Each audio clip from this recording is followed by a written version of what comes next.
Tere! Vabandust. Sorry, ma natuke hilinesin. Hakkame kohe tunniga pihta. Riho? Ja. Okei. Sidur alla, mootor käima ja siis niimoodi. Nii, kontrollida pole vaja.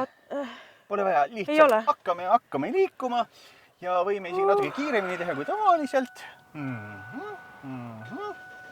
Ja väga hästi. Nüüd pane juba järgmine käik sisse ja tõmbame hoo üles, eks ju. Aga pöörded ei ole veel nii üle. Küll pöörded tulevad, lähme.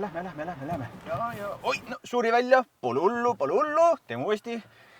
Ja kui saaks tsipa kiiremini, siis oleks väga hea. Täna harjutame natuke sukest julgemat sõitu ka. Riho, kas ära vii mind pahandustesse? Sa oled ju sõiduõpetaja, eks? Litsentseeritult. Ja.